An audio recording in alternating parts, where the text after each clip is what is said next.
Aaron Dykes here for True Stream Media, and I just wanted to get as much of this as I could on the record.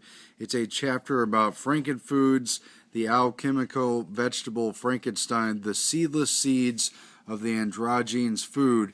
Now, that's a mouthful to be sure. It comes out of this book, Transhumanism, a grimoire of alchemical agendas by Joseph P. Farrell, Dr. Scott Day DeHart, and a lot of it's based on Seeds of Destruction by William F. Engdahl, a great author.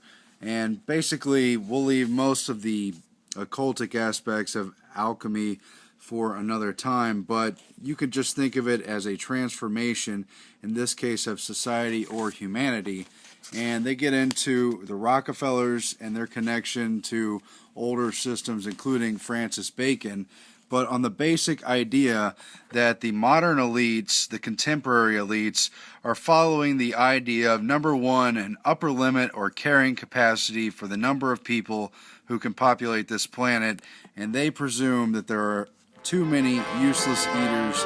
The population explosion demands that old methods and places give way to new. And this leads them to other conclusions, including number two, that this calls for social engineering measures, including various methods of population reduction and genetic manipulation of the food supply.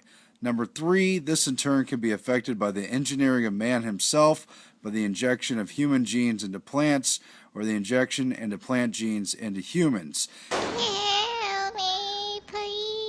Just because the corn is sentient and in constant pain doesn't mean it's unhealthy or unsafe to eat. Again, to transform humanity and society towards a transhumanism where the actual human being is changed, the DNA is changed, it becomes a different person. And then they talk about how it is known, it's on the record, that the Rockefeller Foundation and others financed the American Eugenics Society and the records office at Cold Springs Harbor Laboratory in New York, which was the home base of the former uppercase eugenics in America. And when they did that, they cataloged millions of index cards on the bloodlines of ordinary Americans, and they tried to map inferior bloodlines and basically mark them for extinction. And that's not exactly an exaggeration. They did a lot of other things under eugenics, but this chapter gets into how one of the Rockefeller experts was Frederick Osborn, a founding member of the American Eugenics Society, an admirer of the Nazis, one who instructed the Nazis, and he was the first president of John D. Rockefeller III's Population Council. Osborn quoted in 1956, after World War II, how the Nazi movement had all but killed the eugenics movement because they adopted the U.S. and British system of eugenics, and then they got themselves a bad name. He said, in part, eugenics was to be mass-marketed under a new guise. Instead of talking about eliminating inferior people through forced sterilizations or birth control, there would be free choice of family, size, and quality. So you should notice some propaganda terms there. A lot of people don't realize where they get their idea on how many children they want and what they think about society and people's rights. A lot of it has been directly steered through Rockefeller-sponsored propaganda. All of this, the authors write, was to be accomplished by a mass market campaign of social engineering, appealing to the new idea of, quote, wanted children. Women in their early 30s with 3 to 5 children want to stop having more children. We know that married women 20 to 39 want fewer children, approve of family planning, and are trying ineffectively to limit the size of their families. They touch further upon the connections between Osborn, that is the first president of John D. Rockefeller's Population Council, and some of the Nazi eugenicists. Here they cite Herman J. Mueller, who talked about, quote, it would be in the end far easier and more sensible to manufacture a completely new man, de novo, out of appropriately chosen raw materials than to try to refashion into human form those pitiful relics which remain. And in that statement, they're alluding to that the base of humanity is flawed and that they're not needed and that extinction would be just great. It gets right into the transhumanist idea, and they talk about sperm banks and high-quality donors, and they're talking about genetically breeding an entire new class of humans. Then they get into the Rockefeller Foundation and their sponsorship of many, many things, but among them, the War and Peace Studies Group of the New York Council on Foreign Relations, for $350,000, and this was before World War II, an enormous sum at the time. And look at this study, isn't it telling? It was to study the post-war role of the U.S., assuming that there would be a world war and that the U.S. would emerge from the ashes as the dominant global power. The study of the group further projected that the U.S. would replace the British Empire as the preeminent global power and planned accordingly.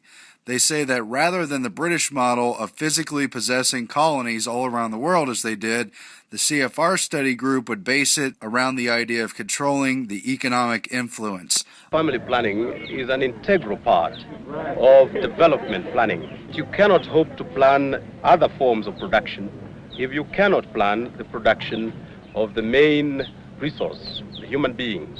Look at what happens today with the IMF, the World Bank, the central banks, and other related organizations.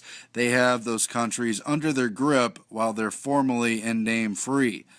Within this context, John D. Rockefeller III was, of course, pursuing eugenics and depopulation policies via the Population Council. They tie a lot of population control measures to countries tied directly to loans and other funding. At the same time, his brother Nelson Rockefeller was working on the worldwide food production problem, and this led to what was known as the Green Revolution. Man is planting in narrow rows to increase his food production to meet the growing demand for food. Modern technology is bringing life-giving food in ever-increasing quantities. And they wanted to dominate agriculture technology and thereby global food production. Why? Well, it feeds into the alchemy. Of course, it's profitable, it leads to control, and it's also a depopulation weapon. To this end, Rockefeller interests promised a green revolution and focused in sensitive areas of India, one of the most populous nations anywhere, and other places in Asia, also Mexico and other places in Latin America. And they had enormous reach in those places. Not only did they seek to increase food production, but moving it towards a homogenized, mass-scale agribusiness drove peasants from the land as they were no longer needed, and instead they were driven into the slums of cities, which would become increasingly populous, and they would become cheap labor for huge multinational corporations. All these different plans feed off of each other, and they're incredible in their reach. John D. Rockefeller III also was involved in the Agriculture Development Council, which basically got universities in the U.S. to select Asian and other foreigners, train them as scientists, and then send them back to carry out the agribusiness proposals. We have the research, the industrial know-how, the technology, the capability. And we must sow these things like seeds for all mankind. And if you look through the Rockefeller Foundation documents, as Melissa and I have, you'll find a lot of people brought to universities, for instance, Texas A&M, which focuses on agriculture, and they trained them. They paid for these scientists to come over, and then they carry out genetically modified crop planting and the like. The overall Rockefeller goal? Well, they say in part, quote, science would eventually come to control the fundamental processes of biology. They literally want to control the entire cycle of life, from birth to death, everything in between. They want to control hormones, they want to control glands, they want to control genes. They have no limit to what they attempt to accomplish, and all their funding towards genetic research and more has been part of this goal. It was part of their ultimate means of social control and social engineering, eugenics. The same way that you provide a farmer with greater knowledge about the seed, about fertility of the soil, about climate, about rotation of crops, it's the same way that you must provide that information, that education, to the person. To this end, the Rockefeller Foundation invested hundreds of millions of dollars in the 1980s, both indirectly and directly, to sponsor genetic research into food crops, which basically put the entire world at the hands of a neo-feudalism system. Instead of the feudal serf system where you reported to a lord, now you report to a big agribusiness company, maybe Cargill, maybe Archer Daniels Midland, maybe ConAgra. A giant continent, a giant plantation. They get into specifically how the U.S. took over Iraq after it invaded in 2003, and it took over what was 10,000 years plus of wheat and crop research. They wiped it all out, took out their big seed bank, and replaced it with genetically modified patented Terminator seeds and basically forced them to grow it. They did a similar thing into Argentina. That's a long case that they get into a lot of details over. But the bottom line is they say that the Americans caught Argentina in a debt trap not unlike that which the British had used to take control of the Suez Canal from Egypt. New York bankers, led by David Rockefeller, had learned the lessons of British debt imperialism. Not only had they learned the lessons, but they learned them well, and they used them.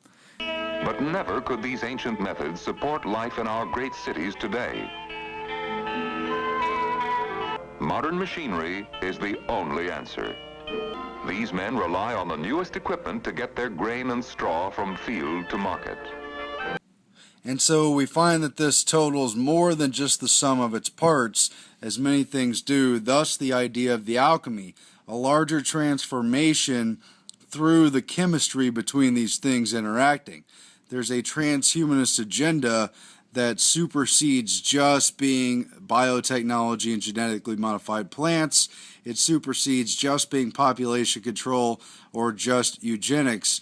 It turns over total control, and these things interplay between one another. The agribusiness multinationals have used World Trade Organization agreements and other global agreements to get their intellectual property rights accepted on a worldwide basis. They specifically talk about the TRIPS, or trade-related aspects of intellectual property rights agreement, and how it opened the door, specifically enforced intellectual property rights among member countries for inventions connected to plants, specifically there in Article 27.3b. And this is just one agreement as an example because it spans many. But the TRIPS agreement was also designed by multinationals to seize the generic resources of the planet, chiefly in the third world countries who have the greatest biodiversity. And again, they talk about India, they've talked about places in Asia, they've talked about Argentina, Mexico, and other places in Latin America, all of which have been heavily infiltrated by genetically modified foods and the population control agenda. How do they work together? Well, William F. Engdahl has done enough research to know that it's all part of a master plan, and Rockefeller is involved in quite a bit of it. He highlights the very thing that came to my mind, which is the 1974 Henry Kissinger National Security Memorandum 200, which used food as a weapon to control populations in the developing world. A different kind of power is the power of hunger. Enough food for today will never again guarantee enough for tomorrow. There can be no turning back the human tide. Those 6 billion people predicted by the year 2000. If developing nations don't restrict their populations, or if they don't implement family planning programs, they can be denied food aid. But this happened at the same time, well, not only that Nelson Rockefeller was vice president, but at the same time they were beginning to introduce gene technologies and beginning to develop a technology to allow private multinationals to own the patents on seed varieties. So the companies can deny seeds to those who won't pay for it. They can introduce foods or genetically modified foods if they refuse to restrict their population. And that gets into the byproducts and side effects of genetically modified seeds. And so in North America and many lands around the earth, people and machines become soldiers in the battle for the future. But this is part of a bigger killing us softly. And of course, they've even created genetically modified foods with sperm antibodies, infertility agents grown into the plants. Would you ever know if you were eating them? Only if they told you. This stuff is so far-reaching. It's part of a larger transhumanist agenda. It's a takeover of the natural life. Why? Because those in charge of it want to be able to control life. They want to be able to make a patent price off of it, and they want to be able to unauthorize people to reproduce or to eat, or both, as they see fit. Signing off for TrueStreamMedia.com.